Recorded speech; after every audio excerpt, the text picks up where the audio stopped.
राम राम मित्रों। मेरा Facebook page और यूट्यूब चैनल कुंदन डारा पे आपका बहुत बहुत हार्दिक स्वागत और हार्दिक अभिनंदन है। मित्रों, आज का जो हम श्रवण है वो अल्लू बाबजी महाराज के बारे में करेंगे। अल्लू बाबजी महाराज का जन्म है वो पाली जिले के पास में गांव पड़ता है जैतारण। जैतारण के पास में सिंगला गांव पड़ता है, वहाँ का माना जाता है। और उनका जो जन्म हुआ था वो चारण जाति के गोत्र कविया में हुआ था।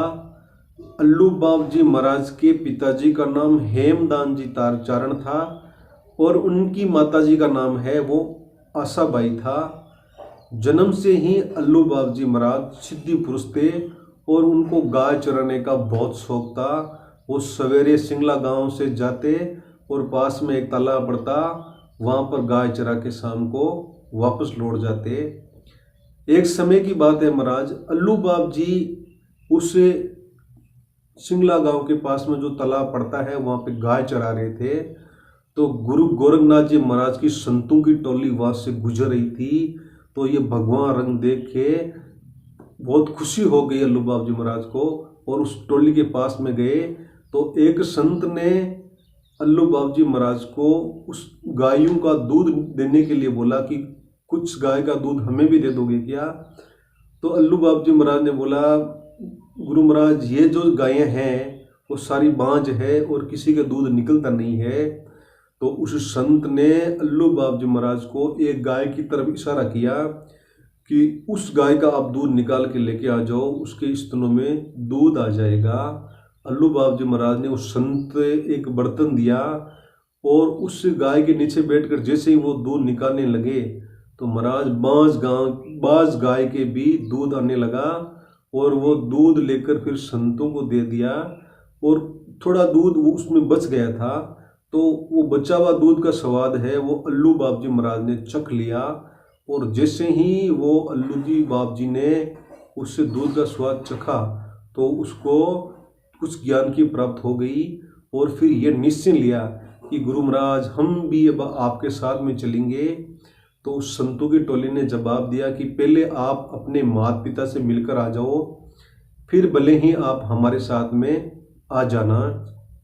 तो अल्लू बाबजी महाराज ने वहाँ गायों को तो छोड़ दिया और दौड़ के सीधा सीधा उनके माता पिता सिंगला गांव में आए और अपने माता पिता को उत्तर दिया कि आज के बाद हम तो संतों की टोली के साथ में जा रहे हैं और तुम जानो और तुम्हारी गायें जाने।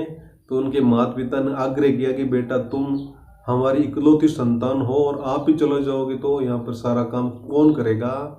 तो काफ़ी देर तक तो बेस चली और फिर बाद में अल्लू बाबजी महाराज को उनके माता पिता ने आशीर्वाद दे दिया कि जाओ बेटा। तो वापस वो सिंगला गांव से दौड़कर उस तालाब में आए। तब तक जो संतों की टोली थी वो वहाँ से निकल चुकी थी। तो अल्लू बाबजी महाराज ने दौड़कर उस टोली के साथ में शामिल हो गए। इनके पश्चात में अल्लू बाबजी महाराज की टोली के साथ में वो हरिद्वार आ गए और हरिद्वार में एक संत की धुनी थी, एक संत तपस्या कर रहे थे। वहाँ पे एक काम सौंपा अल्लू बाबजी महाराज को, बोला कि 6 महीने तक यहाँ पे तपस्या करो और भजन गायन करो। अल्लू बाबजी महाराज ने उस धुनी के सामने 6 महीने तक भजन गायन किया और तपस्या की और फिर आग्रह किया उस संतों से कि महाराज अब हमें भी आप चेला बना लो। तो संत ने आशीर्वाद दिया कि आप पहले अपने गांव जाके आ जाओ, फिर हम आपको चेला स्वीकार कर लेंगे। अल्लू बाबजी महाराज वहाँ से चलकर नागौर जिले के पास में एक तहसील पड़ता है कुचामन, वहाँ पहुँचे। कुचामन के किला है वो राजा वहाँ पे था, तो वहाँ पे अल्लू बाबजी महाराज को शरणा दे दिया। और ऐसा माना जाता है कि कुचामन किले में अल्लू बाबजी महाराज ने काफ़ी दिनों तक तपस्या की। तो वो राजा खुश होकर कुचामन के पास में 4-5 किलोमीटर के पास में एक गांव पड़ता है जसराना।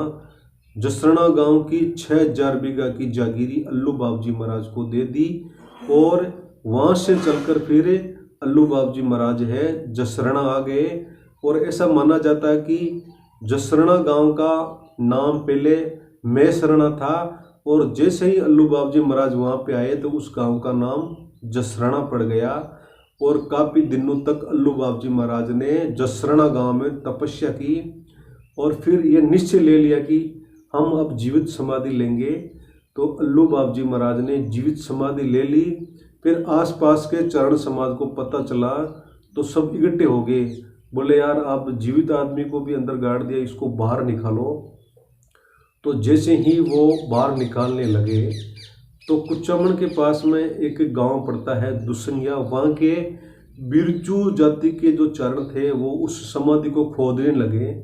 और जैसे ही खोदने लगे तो आकाशवाणी हुई कि आप खोद तो रहे हो इस समाधि को, आपकी एक पीढ़ी से दूसरी पीढ़ी नहीं चलेगी। तो फिर वहाँ पर रुक गए और अल्लू बाबू जी महाराज ने जसरणा गांव के कविया जाति को श्राप दिया कि आज के बाद में तो इस जाति में एक संत पैदा होता था, पर आज के बाद में इस पीढ़ी में एक पागल आदमी पैदा होगा। तो महाराज ऐसा माना जाता है कि आज भी उस चारण समाज में एक पागल आदमी एक पीढ़ी में आज भी जन्म लेता है। और फिर वहाँ पे जसरणा गांव की काफ़ी सारी बेटियां भी थी, उनको भी ये आशीर्वाद दिया अल्लू बाबू जी ने कि आपकी शादी भले ही किसी भी गरीब परिवार में हो जाओ, फिर भी जसरणा गांव की जो बेटी है जिस घर में जाएगी वहाँ पर अन्न धन का भंडार भरा रहेगा, किसी प्रकार की कोई कमी नहीं रहेगी। और फिर अल्लू बाबू जी महाराज ने एक श्राप और दिया था कि जसरणा गांव की जो 6000 बीघा जमीन है वहाँ पे सिंगल मंजिला मकान रहेगा, डबल मंजिला मकान नहीं बनेगा। तो महाराज ऐसा माना जाता है आज भी जसरणा गांव में सिंगल मंजिला मकान है, डबल मंजिला मकान नहीं है। और कुछ लोगों ने ये कोशिश भी की है डबल मंजिला बनाने की, तो उनको आर्थिक और शारीरिक हानि हुई है। इनके पश्चात में सारा जो मकान है वो जसरणा गांव में आज भी सिंगल मंजिला है। ऐसे थे अल्लू बाबू जी महाराज। अल्लू बाबू जी महाराज की समाधि कुचामन के पास में जसरणा गांव पड़ता है, वहाँ पे आज भी मौजूद है। और 3 साल में एक बड़ा भंडारा और भजन संध्या होती है और बहुत बड़ा मेला भी लगता है। और हर सोमवार को आज भी अखंड ज्योत है वो जसरणा गांव में जलती है। ऐसा करके अल्लू बाबू जी महाराज का कथा का समापन होता है। जय अल्लू बाबू जी, राम राम जी।